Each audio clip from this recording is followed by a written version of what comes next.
Hey guys, Colin Firma here. Sonic vs Dragon Ball. When comparing franchises with each other, this debate is one of the most popular, up there with the likes of Marvel vs DC, Pokemon vs Digimon, and Vin Diesel vs The Rock. And for good reason, as there are quite a few similarities you can draw between these two verses. And of course, with numerous comparisons, there come numerous versus matchup and Powerscaling debates. Now, to be honest, I'm not a huge fan of most of these, not because I don't think they're thematically interesting or anything, but because most of the time, it's a huge stomp in favor of the Sonic character. Anyone who scales to any of the current Super Hedgehogs in any way pretty much scales above Dragon Ball as a whole. Like, I love Goku, but my goat doesn't consistently get above multiversal, let alone outerversal like some people would have you believe. But anyway, there's one matchup that not only fits great thematically in my eyes, but also isn't a stomp with at least a tier of dimensionality between them, Knuckles vs Piccolo, which is entirely because Knuckles doesn't have a modern super form.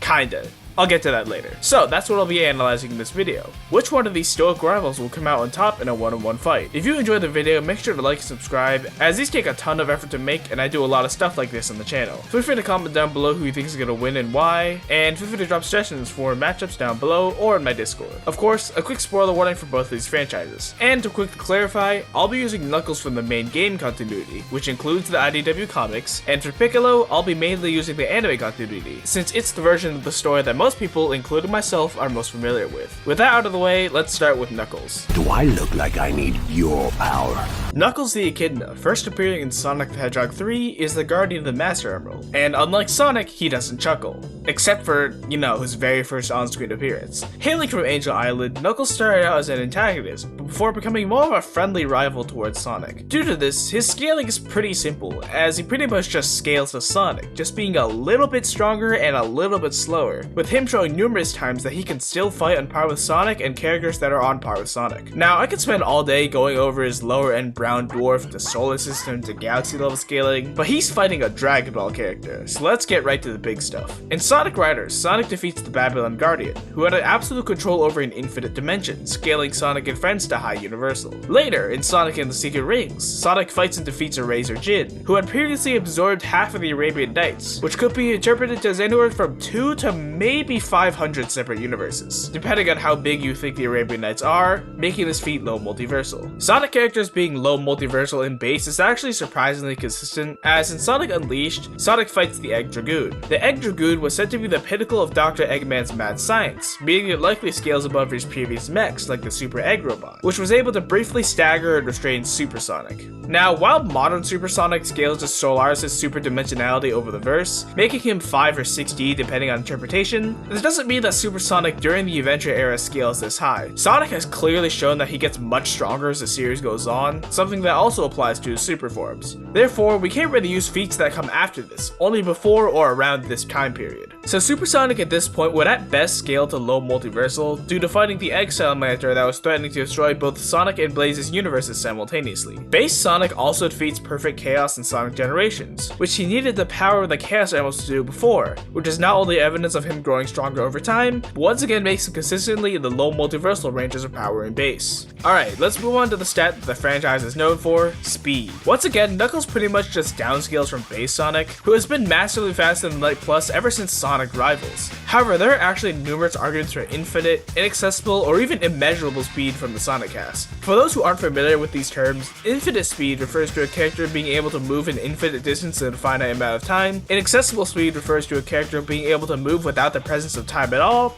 and immeasurable speed is a level of speed unbound by linear time, essentially the ability to travel through time through sheer speed. Now, most of the infinite speed arguments for Sonic kinda suck.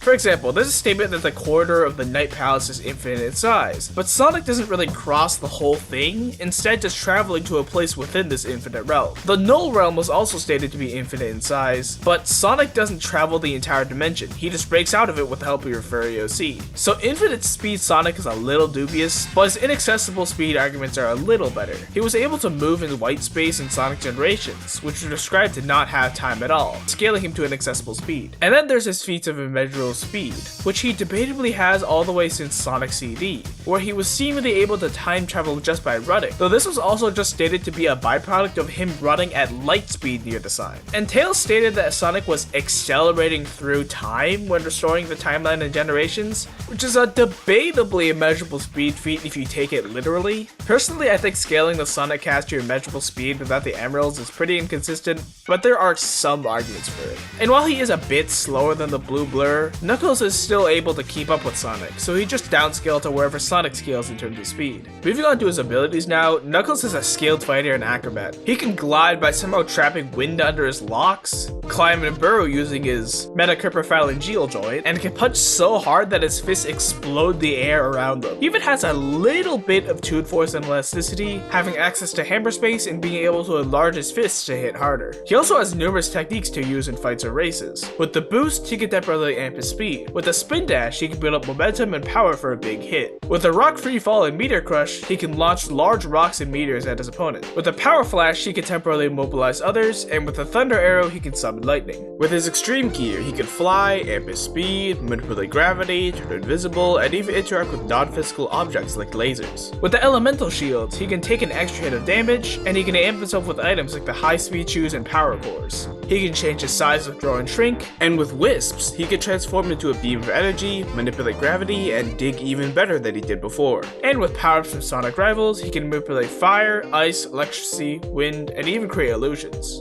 Next, let's talk about the Chaos Emeralds. With the emeralds individually, Knuckles is able to create numerous clones, turn into a fireball, turn into a liquid, and even fire projectiles. Though these powers have a long cooldown, don't last for very long, and are instantly negated if the user takes damage. And since we're talking about the emeralds, it's time to address the elephant in the room, Super Knuckles. While he has appeared in past games, he's never been actually canon to the game's storyline itself, rather just an in-game reward for collecting the Chaos Emeralds. Same goes for Hyper Knuckles. This is backed up by the fact that he has literally never appeared outside of the classic era of games. Technically, the form he takes in the final fight of Sonic Heroes could be considered a super form, but this is more like Sonic sharing his chaos energy with them, evidenced by the fact that he doesn't change color like the Hedgehogs do, and is just surrounded by a bubble. Also, Super Knuckles is mentioned in Sonic Frontiers, but the way Knuckles says it and the way Sonic responds doesn't really make it seem like it's an actual form that he has, and more that Knuckles is just boasting about how he's like 1,000,000% muscle or whatever.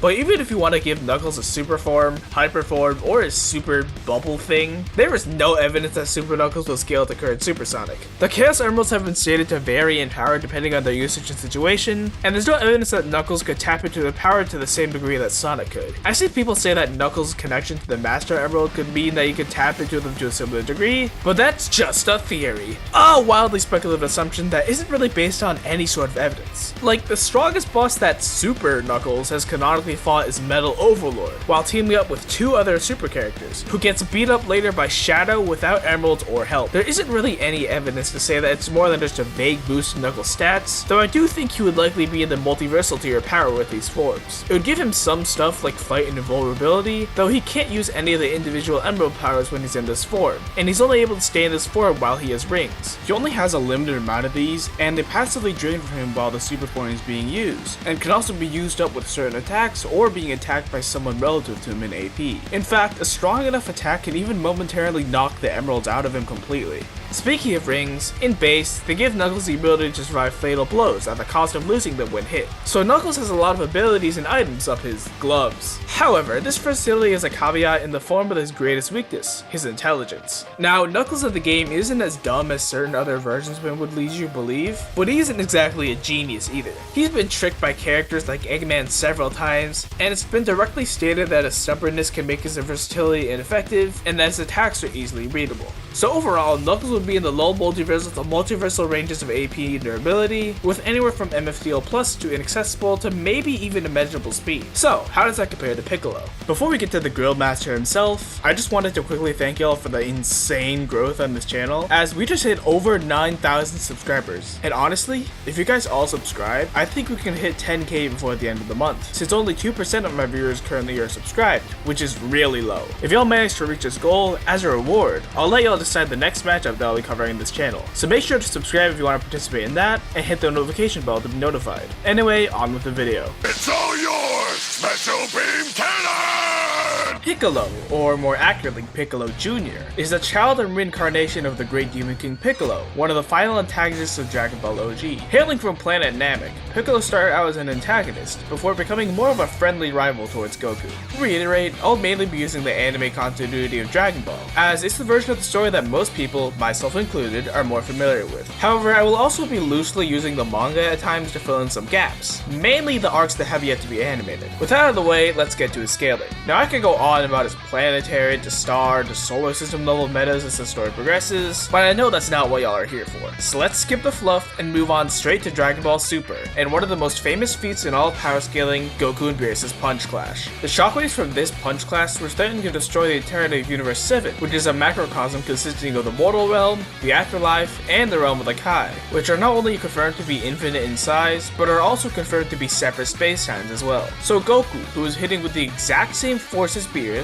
should scale to the power of these residual shockwaves their clash was causing, making him low multiversal. He was then stated to have absorbed the power of Super Saiyan God into his base, making his base low multiversal as well. Now the question is, at what point does Big Green here scale to this feat? Well, a case could be made that he scales to it as early as the Universe 6 tournament, as he was able to restrain Final Form Frost, though he was clearly weaker than him. Frost was able to trade blows with Super Saiyan Goku, although Goku was clearly stronger than him. However, Goku at this point should be far stronger than his base after Battle of Gods, not only due to the Super Saiyan multiplier, but also after spending 3 years training with Vegeta in the Hyperbolic Time Chamber. So an argument can be made that Piccolo could scale to the Punch Clash feat this early. Regardless of whether you think that's valid though, he definitely scales far above it by the time of the Tournament of Power, holding his own against characters who could fight Ultimate Gohan, who himself scales to Super Saiyan Blue Goku. Now considering that Super Saiyan 3 alone is 400 times stronger than base, and adding onto that the massive boost in power from Super Saiyan God and Blue, as well as the years of training, Goku and by extension Piccolo at this point would be pretty far into the multiversal tiers of power at full strength. Now Piccolo is still quite a deal weaker than Goku at this point, but that would soon change as we get to the events of Dragon Ball Super Superhero. In this canon movie, after wishing on the Dragon Balls, Piccolo gets 2 transformations that massively boost his power. With his potential unleashed form, he went from being clearly inferior to Gamma 2 to being able to fight on par with him, though still slightly weaker than the android. However, that would soon change with the final transformation. As Orange Piccolo, he gets a massive boost in power, being able to no-sell Gamma 2's punches and being able to box with Cell Max. So how strong is Gamma 2 exactly? Well, Piccolo himself stated that he believed Gamma 2 to be on par in strength with Goku and Vegeta. At absolute worst, this would mean that the Gammas are on par with Blue Kaioken Goku and Blue Evolved Vegeta, possibly even Master Ultra Instinct Goku, so basically even farther into the multiversal tiers of power. Him being around this ballpark of power is supported by the fact that Piccolo was stated by Toriyama to have, quote, finally obtained battle power on par with Goku and co. However, Superhero is actually supposed to take place after the Granola arc, which hasn't been animated yet, which is where if you take stuff from the manga, mainly just Goku and Vegeta's new forms, Piccolo could potentially be much stronger. Now it's unclear if Piccolo would have seen Ultra Ego Vegeta, since the last time we see them meet before this statement is during the Moro arc. So Piccolo could possibly think that Gamma 2 is as strong as Ultra Instinct Goku during the Moro arc, and maybe even true Ultra Instinct Goku and Ultra Ego Vegeta after the Granola arc.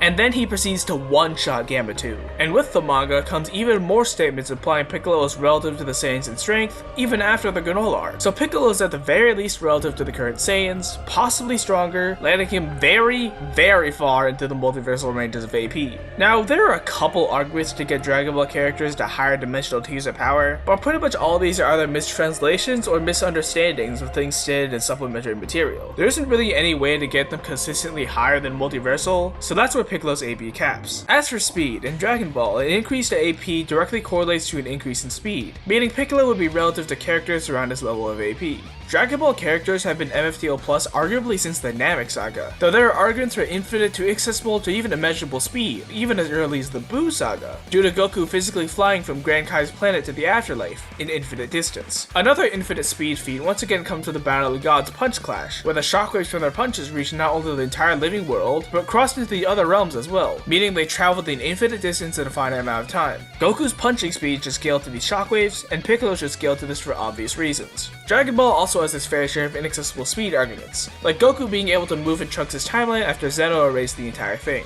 There's also the argument of the Null Realm, the location of the Tournament of Power, being stated as not having time or space, but this one is a little dubious to me, as the entire focus of the Tournament of Power was a giant countdown and a unit of time, which doesn't really make sense if time doesn't exist there. There are even some arguments for immeasurable speed, such as Goku moving during Kid's time skip, which King Kai described as Goku forcing himself into the future. Then, at the end of the Goku Black arc, Zamasu became one with the entire timeline, being omnipresent and being able to affect the present timeline as well. While they were too weak to properly fight him, the Saiyans were still able to react to his attacks, which can be argued to be immeasurable speed. Future Zeno was also able to one-shot Zamasu in the entire timeline, which, if you interpret as him getting erased throughout all of time as well, then this blast could also be immeasurable speed. Later in the Tournament of Power, Dispo was shown to be so fast that the Zenos couldn't perceive him, needing a slower replay to be able to see the fight. Then, the first time he goes Ultra Instinct, Goku was able to Perception Blitz Dispo, meaning at this point he should be faster than the Zenos. Finally, Jiren was also stated to have transcended time and moved Goku scales. Personally, I think immeasurable speed Dragon Ball is kinda wank and relies on a lot of assumptions, but if you take this as true, then Piccolo should scale to all of this by superhero. Moving on from his stats, Piccolo is an incredibly intelligent fighter, and has a variety of techniques and abilities thanks to both his mastery over Ki and his Namekian physiology, which allows him to stretch and even completely regrow his limbs at the cost of some of his stamina, unlike Senzu beams, which completely rejuvenate your stamina and heal all battle injuries, though characters usually only carry a couple of them at a time. With Ki, he can fly and sense other people's energies, as well as use new of his Ki attacks, including basic Ki blasts as well as specific techniques. The Explosive Demon Wave is a powerful beam fired with one hand, and has many variations like the Chasing Bullet, a weaker homing variant, and Light Grenade, a more powerful variant fired with two hands. With the Hellzone Grenade, he can completely surround an opponent with energy spheres and then fire them all at once. With the Evil Containment Wave, he can seal anyone into a container, and contrary to popular belief, does not require the opponent to be evil to use. With the Multiform technique, he can split himself into several copies, though his power is split amongst each clone. And finally, there's his most powerful technique, the Special Beam Cannon. This technique takes a while to charge, and is very precise, but when pulled off, it can kill opponents that are much stronger than the user.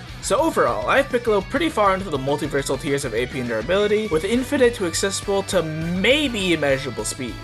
Do not interrupt the Grill Master. So now that we've scaled these two characters, who wins? To answer this, let's break this matchup down into 4 stats: strength, speed, intelligence, and abilities. In terms of strength, I'm gonna have to give it to Piccolo. Base Piccolo at worst massively upscales the Battle of Gods feat, and while Knuckles also upscales the low multiversal feat, there hasn't been nearly enough evidence of Sonic characters getting that much stronger since then, at least compared to Dragon Ball Super's absurd power creep. Not even items that amp his strength would get Knuckles anywhere near him. So base to base, Piccolo easily takes AP. With their higher forms though, it gets a little weird. Remember, we haven't seen Super Knuckles ever since Sonic Heroes, and Knuckles has arguably surpassed this even in base. So unfortunately for Knuckles, even though Super and Hybrid forms give him a massive boost in power, there isn't really any evidence to suggest that it would surpass Piccolo's massive boost in power from his higher forms, especially when taking into account the manga arcs. And even if you want to say that he'd be able to match his strength at absolute peak, remember that these forms rely on him having rings to sustain it, while Piccolo's forms don't seem to be especially taxing on his body. So Piccolo takes the edge in AP. With speed, it's a bit harder to tell. Both are at the very least much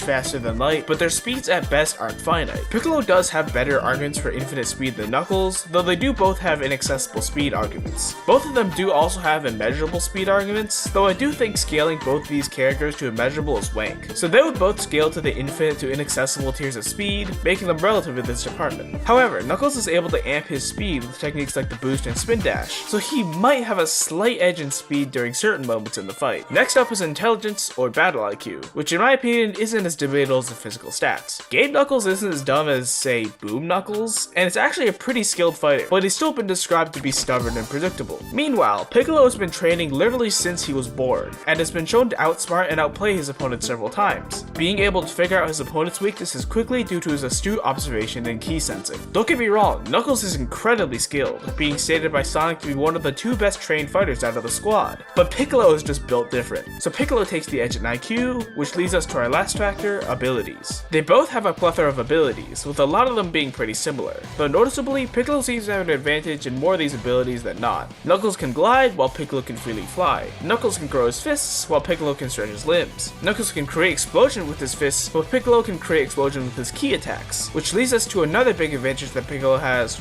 range. While Knuckles does have some ranged attacks like lightning and throwing rocks, Piccolo's agility due to flight and numerous ranged key attacks makes him much more versatile at a distance. And even up close, Piccolo's greater strength and intelligence give him an edge over the Echidna's slightly superior speed. Even when looking at items, Piccolo either isn't really affected by them or is able to counter them. Knuckles can freely fly with the extreme gear and even possibly grind on Piccolo's key beams, which would be cool as fuck, but him relying on a vehicle for flight instead of just being able to freely move himself through the air gives Piccolo a slight edge in aerial mobility. Knuckles can mess with Piccolo's perception and turn invisible, but Gohan, who is much less skilled than Piccolo, especially during the Zeno Expo, was able to accurately fight while completely blinded thanks to his keen senses. Knuckles can grow in size without a power increase, but so can Piccolo. Knuckles can turn himself into a beam of energy, but Piccolo isn't exactly a stranger to those. Knuckles can clone himself numerous times, and so can Piccolo. And on top of that, Piccolo's other skills like regeneration and sealing gives him more opportunities to use his greater intelligence in this fight. And speaking of intelligence again,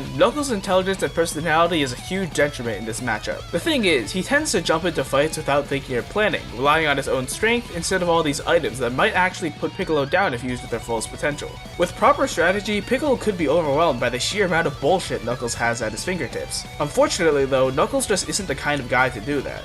But what about Hyper Knuckles? Well, he now gains the ability to match Piccolo's air mobility and is completely invulnerable, but that doesn't mean he can't be overpowered or restrained. And once again, he's on a timer. Piccolo is likely stronger than him, allowing him to knock the rings out of Knuckles, and can take hits thanks to his greater durability and regeneration. Adding on top of that his superior intelligence and other hacks, Piccolo could likely stall long enough for Knuckles to run out of juice, and may even be strong enough to just straight up punch the super out of him. But even if he couldn't do that, he has a way to get around Knuckles' invulnerability, the evil containment wave. This technique has worked on immortal beings in the past and doesn't require the opponent to be evil, so Piccolo could absolutely seal Knuckles if given the opportunity. And while it takes a bit of time to set up, Piccolo could likely grant himself the opportunity thanks to his numerous abilities and superior intelligence. So while Knuckles technically takes the edge of abilities due to his sheer amount of items and the power granted by the Super Emeralds, Piccolo's intelligence and Knuckles' stubbornness and reckless attitude allows Piccolo to use his own abilities far more effectively than Knuckles can. So, without Knuckles' dubiously canon forms, Piccolo slams due to having an advantage on pretty much everything except speed. Taking into account Super and Hyper Knuckles though, the fight gets a lot closer, but ultimately, I still think that with extreme difficulty, Piccolo is taking the dub more times than not, due to his superior strength, intelligence, and versatility. But hey, if you want to ignore canonicity and say that Hyper Knuckles scales to Solaris, Knuckles slams by at least a tier of dimensionality. But in my eyes, it seems that Dragon Ball finally gets a dub against Sonic, as the winner of today's matchup is Piccolo Jr. But what do y'all think? Is there anything that I missed from either side that would change the outcome? Make sure to like, subscribe, and comment if you enjoyed, and feel free to share your thoughts on the video or my match suggestions in the comments or in my Discord. Remember to keep all discussions civil, and subscribe so we can hit 10k by the end of the month. But that's all from me today. See ya!